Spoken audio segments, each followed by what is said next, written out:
छात्र मित्रों नमस्कार। आज इस कक्षा में हम बाल पत्रकारिता अर्थात बच्चों की पत्रकारिता के विषय पर चर्चा करते हैं। यह विषय सृजनात्मक लेखन के क्षेत्र में काफ़ी महत्वपूर्ण विषय है। जैसा कि हम जानते हैं कि आज का जो युग है उसको डिजिटल युग कहते हैं और इस युग में हम देखते हैं कि बच्चों के पास भी स्मार्टफोन हमें देखने को मिलते हैं। विशेषकर जब हम पिछली कोरोना महामारी के दौरान हमने देखा कि स्मार्टफोन की जो ज़रूरतें बढ़ गईं और ऑनलाइन कक्षा के लिए स्मार्टफोन का उपयोग होने लगा। तो ऐसे युग में जब बच्चों तक भी स्मार्टफोन उपलब्ध है तो जो कुछ संकट हमारे सामने उपलब्ध हुए हैं नकारात्मक रूप से भी और उसके सकारात्मक पहलुओं के तौर पे हम देखते हैं। तो बच्चों में जो पढ़ने लिखने का महत्व है, बच्चों के लिए साहित्य का जो महत्व है, बच्चों के लिए पत्रकारिता का जो महत्व है आज और बढ़ गया है। क्योंकि आज स्मार्टफोन के नकारात्मक उपयोग के बारे में या स्मार्टफोन पर जो सामग्री है या सोशल मीडिया अर्थात इंटरनेट आदि पर जो सामग्री है उसका सदुपयोग किस तरह से किया जाए इस पर चर्चा होने लगी है। तो ऐसे युग में हमको बाल पत्रकारिता पर चर्चा करना, बाल पत्रकारिता के बारे में जानना और बच्चों के लिए पत्रकारिता का जो महत्व है जानना और भी आवश्यक हो गया है। जैसा कि हम जानते हैं कि लेखन, जो सृजनात्मक लेखन है, चाहे वो कहानी हो, कविता हो, निबंध हो, नाटक हो, और उसका जो प्रकाशन है वो पत्र पत्रिकाओं के माध्यम से जब होता है तो उसका उद्देश्य क्या है इस बारे में हम जानते हैं। सबसे पहले आमतौर पर लोग ये कहते हैं कि समाचार पत्र या पत्र पत्रिकाओं का जो उद्देश्य है वो मनोरंजन है, हम अपना समय बिताते हैं पढ़ते हुए।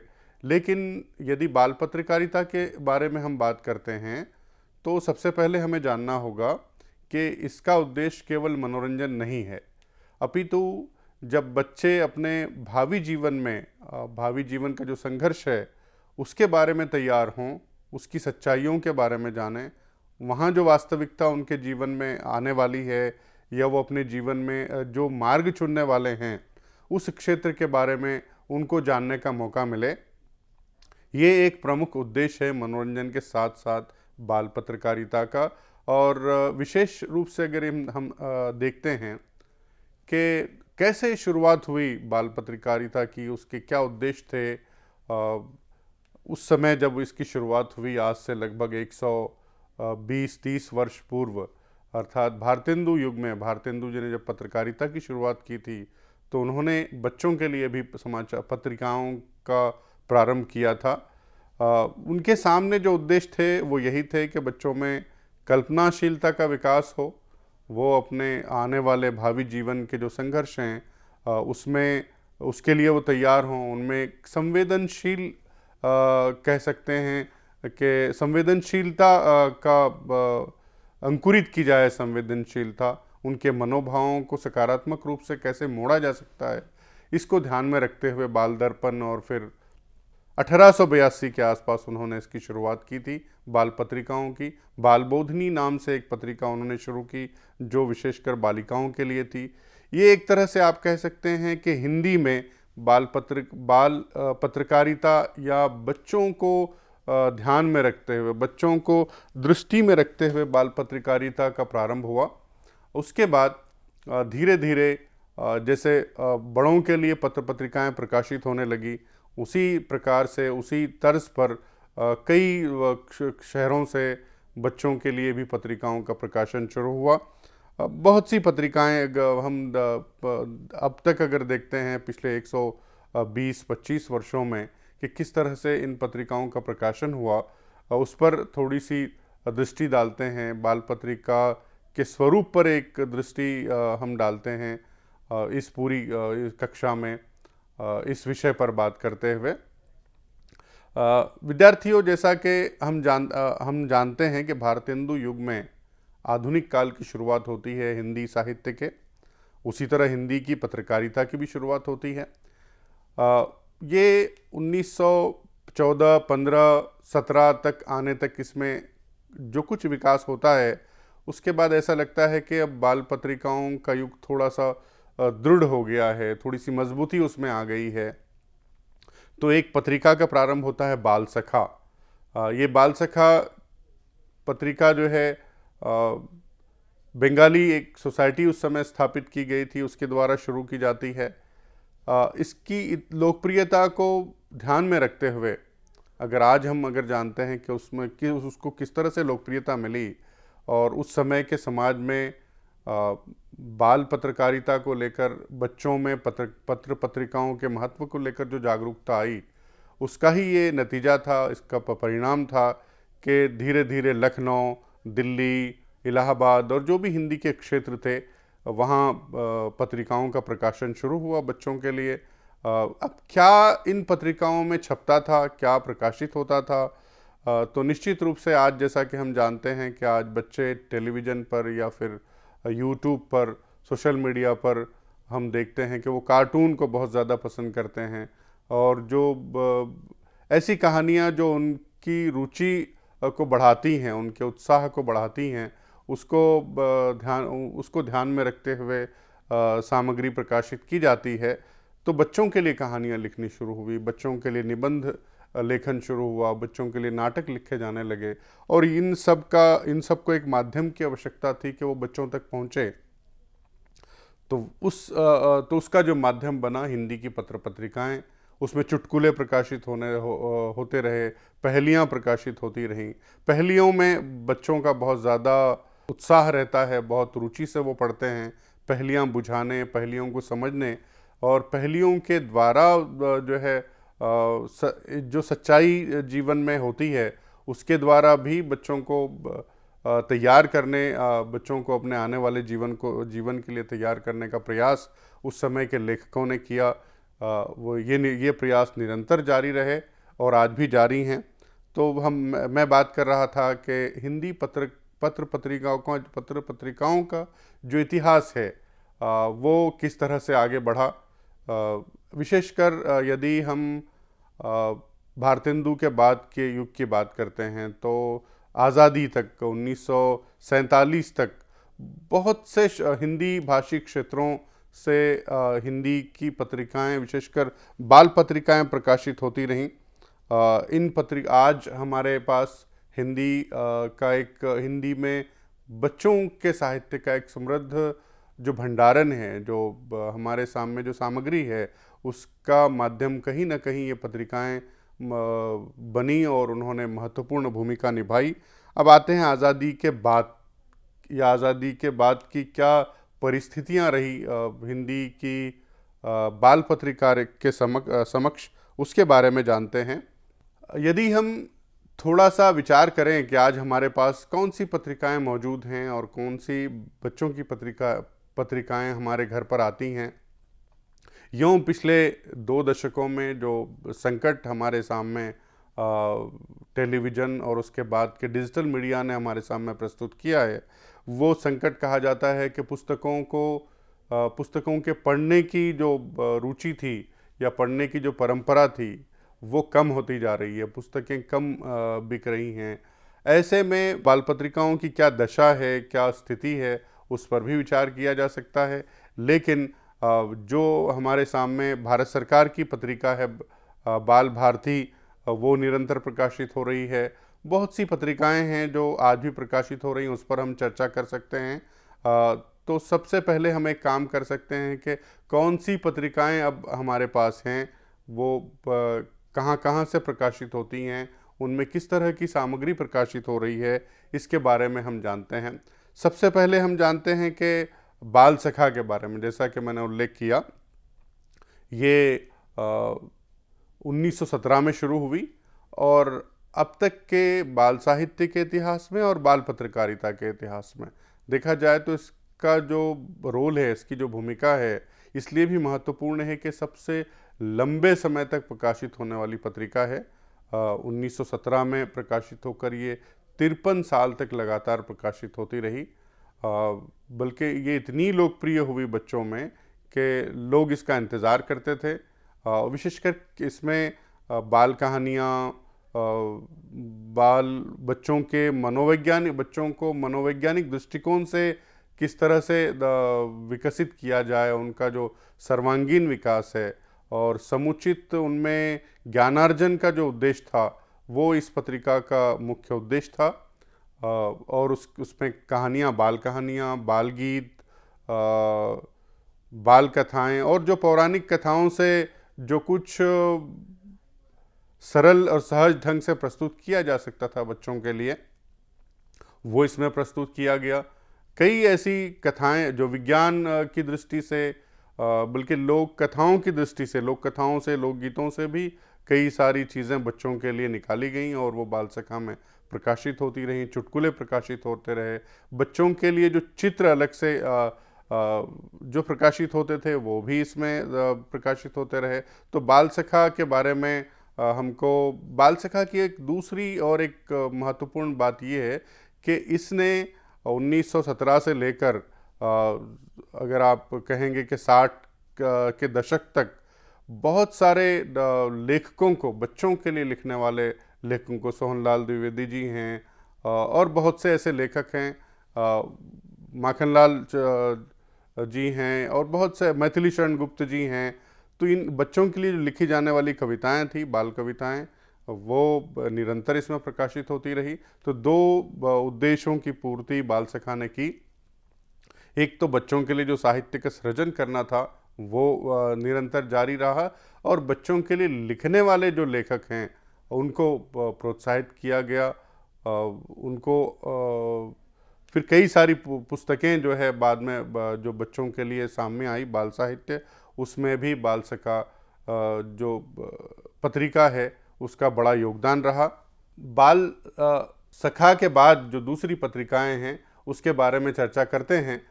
तो सबसे पहले हमारे पास जो है वो बाल भारती पत्रिका की बात होती है। बाल भारती का संपादन 1948 में भारत सरकार का जो प्रकाशन विभाग है, जो सूचना और प्रसारण मंत्रालय है, उसके तहत होता रहा और आज तक बाल भारती प्रकाशित होती रही है। ये न केवल हिंदी में बल्कि दूसरी भाषाओं में भी इसका प्रकाशन होता रहा है। इसमें समसामयिक जो विषय हैं वो भी शामिल होते हैं, विज्ञान के विषय शामिल होते हैं, बल्कि बच्चों को जो संस्कार मिलने चाहिए, विशेष रूप से अपने देश के बारे में, अपनी संस्कृति के बारे में, अपनी सभ्यता के बारे में, वो सब जानकारी बाल भारती में प्रकाशित होती रहती है।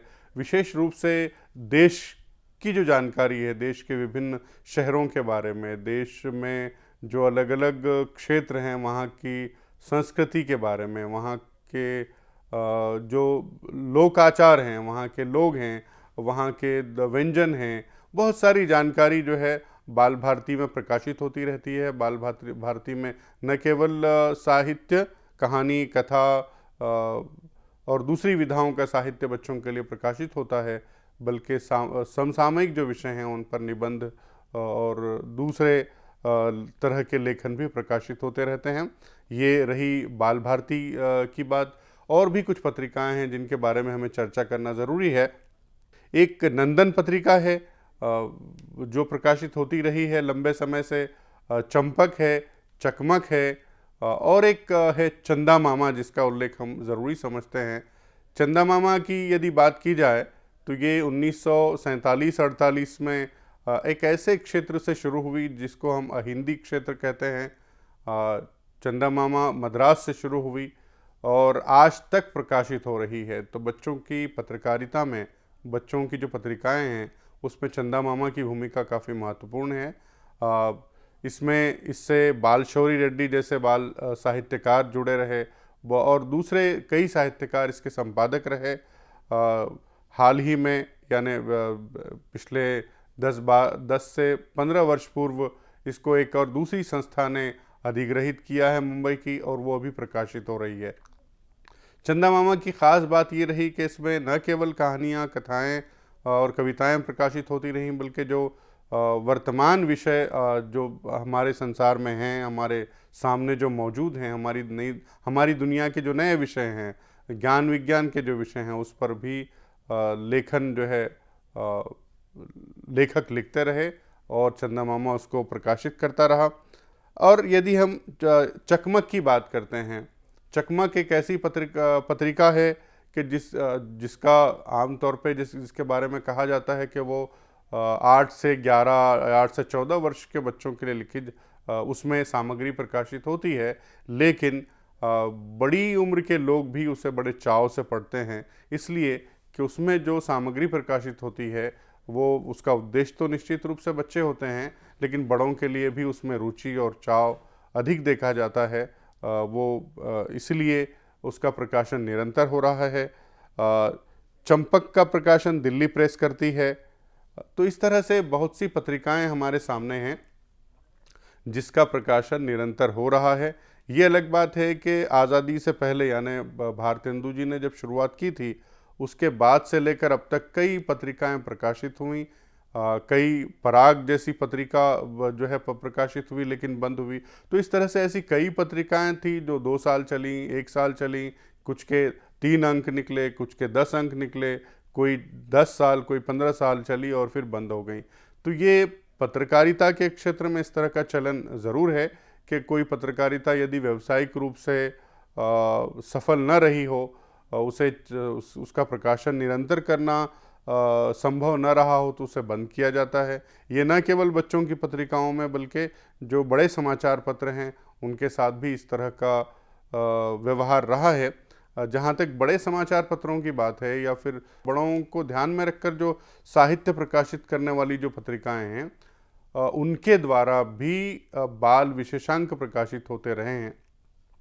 चाहे वो जागरण हो, आजकल हो, आज हो, मधुमती हो, बहुत से ऐसी पत्रिकाएं हैं जिन्होंने समय समय पर बच्चों को ध्यान में रखते हुए विशेषांक प्रकाशित हुए हैं।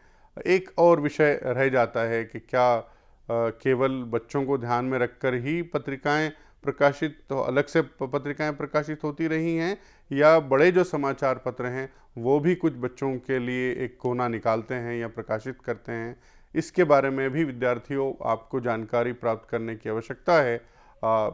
एक ख़ास बात यह है कि जितने बड़े समाचार पत्र देश भर से निकलते हैं, चाहे अमर उजाला हो, पंजाब केसरी हो, हिंदुस्तान हो, दैनिक जागरण हो, हिंदी मिलाप हो, जितने बड़े नवभारत टाइम्स है, बहुत से ऐसे समाचार पत्र हैं जो सप्ताह में एक बार बच्चों के लिए एक विशेषांक के रूप में या विशेष दिवस में बच्चों के लिए एक कोना प्रकाशित करते हैं, अलग से पृष्ठ प्रकाशित करते हैं जिसमें बच्चों की कहानियाँ, बच्चों की कविताएं, बच्चों के कार्टून प्रकाशित होते हैं, पहेलियाँ प्रकाशित होती हैं।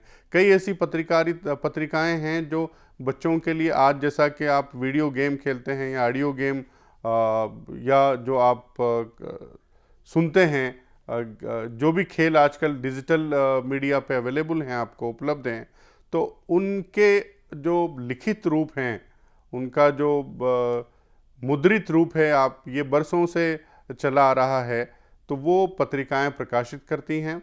बच्चों के लिए जो ऐसे कई गेम होते हैं जो पत्रिकाओं में प्रकाशित होते रहते हैं, और ये विशेषकर वो समाचार पत्र जो सप्ताह में एक बार बच्चों के लिए अलग से विशेषांक निकालते हैं, उसमें भी आप देख सकते हैं कि बच्चों के लिए काफ़ी लाभदायक सामग्री उपलब्ध होती है। तो हम बात करते हैं अब बच्चों के लेखन में या बच्चों की पत्रकारिता में संपादन का क्या महत्व है, भाषा की क्या भूमिका है, उनको किस तरह की भाषा का प्रयोग बच्चों के लिए लेखन में किया जाना चाहिए, इस मुद्दे पर भी हमको जानना अनिवार्य है। ये तय है कि जो लेखन बड़ों के लिए किया जाता है, बड़ों की पत्रकारिता में जिस भाषा का उपयोग होता है, उस तरह की भाषा का उपयोग या उस तरह की सामग्री का उपयोग बच्चों के लिए नहीं होता। ये इस बारे में हमको जानने की ज़रूरत है। तो क्या कौन से ऐसे विषय हैं जो बच्चों के लिए चुने जाते हैं? तो इस बात पे थोड़ा सा ये भी जानना ज़रूरी है कि भारत में जो हिंदी और हिंदी के अलावा जो दूसरी भाषाओं का जो बच्चों का साहित्य रहा है, वो उस दृष्टि से उतना विकसित नहीं हो पाया जैसे स्पेनिश भाषा में, अंग्रेज़ी में या फ्रांसीसी में जिस तरह की बाल साहित्य की संस्कृति रही और वहाँ जो पत्र पत्रिकाओं में जो काम हुआ, उस तरह तेज़ी से विकास भारत में नहीं हुआ। लेकिन इसके बावजूद हिंदी और दूसरी भाषाओं में ये प्रयास जारी रहे कि हम बच्चों के लिए साहित्य का, सब बच्चों के लिए जो पठन पाठन की जो उनकी ज़रूरतें हैं उसको पूरा करने के लिए बच्चों की पत्रिकाओं का प्रकाशन निरंतर किया जाता रहे। तो इसमें हम बात कर रहे थे भाषा के बारे में और संपादन के महत्व के बारे में। सबसे पहले तो ये हमें ध्यान में रखना चाहिए कि जो 7-8 वर्ष की उम्र से लेकर 13-14 वर्ष की उम्र के जो बच्चे हैं या उसके बाद के जो किशोर हैं, उनके क्या विषय हो सकते हैं, उनमें किस तरह से पढ़ने के प्रति उत्साह जगाया जा सकता है, उनके बाल मन में किस तरह की बातें अंकुरित की जा सकती हैं, उनको कौन सी ऐसी बातें हैं जिनका उल्लेख उनके सामने करने से बचा जा सकता है। आम तौर पे ये देखा जाता है कि जो बड़ों की पत्रकारिता है उनमें खेल है, अपराध है, राजनीति है, बहुत सारे विषय शामिल हो जाते हैं। लेकिन बच्चों के लिए जो विषय चुने जाते हैं, बच्चों के लिए जिस सामग्री का चयन किया जाता है उसमें बहुत ही सतर्क रहने, बहुत अधिक ध्यान देने की आवश्यकता होती है। विशेष रूप से ये कहा जाता है कि ऐसी कुछ सामग्री बच्चों के लिए न चुनी जाए, ऐसी भाषा का उपयोग न किया जाए, उनके जो बाल संस्कार हैं उसमें हानि हो, उनके जो बाल संस्कार हैं उनको भावी जीवन में ऐसी कोई नकारात्मक प्रवृत्तियों का प्रवेश उनके जीवन में न हो, इस बात को बहुत ही अधिक ध्यान दिया जाता है। मैं 2-3 उदाहरण आपके सामने प्रस्तुत करना चाहूँगा। लखनऊ के एक बहुत ही मशहूर विद्वान थे। उन्होंने जो है लखनऊ विश्वविद्यालय के कुलपति होने के बावजूद वो लखनऊ को नलखऊ कहा करते थे। यानी उनका जो उच्चारण था, तो वो बताते हैं कि बचपन में उन्होंने जो गलती से जो पढ़ लिया था वो उसका उच्चारण वो उनके दिमाग में निरंतर वही रहा। हालांकि बहुत सारे लोगों ने उन्हें टोकने का प्रयास किया, उसका कोई प्रभाव उनके मन पर नहीं रहा। एक और उदाहरण मैं आपके सामने प्रस्तुत करना चाहूँगा कि एक विद्यार्थी जिससे मेरी मुलाकात हुई थी, तो उससे जब मैंने नाम पूछा तो उसने जो नाम बताया वो ऐसा लगता था कि उसका वो नाम नहीं है। जब मैंने उसकी कापी देखी तो उस पर कुछ और नाम लिखा हुआ था। तो उसकी कापी पर जो है जो नाम लिखा हुआ था वो दर्शन लिखा हुआ था, लेकिन वो खुद अपना नाम दशरन बता रहा था। तो इससे अंदाज़ा लगा सकते हैं कि बच्चे जब एक बार कुछ गलत पढ़ लेते हैं, गलत सुन लेते हैं, तो वो उसके जो संस्कार हैं वो जीवन भर उनके मस्तिष्क पटल पर बने रहते हैं। तो इस बात का ध्यान रखना बहुत ही अनिवार्य है। बहुत सी ऐसी बातें हैं जिनका ध्यान हमें बच्चों के लिए लेखन लिखते समय या वो सामग्री प्रस्तुत करते समय ध्यान में रखना अनिवार्य है। विशेषकर संपादकों को चाहिए कि वो इस बात का ध्यान रखें कि उनमें हम अपने संस्कार, अपने देश के बारे में, अपनी संस्कृति के बारे में, अपनी सभ्यता के बारे में उन्हें अच्छी से अच्छी जानकारी उपलब्ध कराएं, ताकि वो भावी जीवन में एक अच्छे नागरिक सिद्ध हो सकें।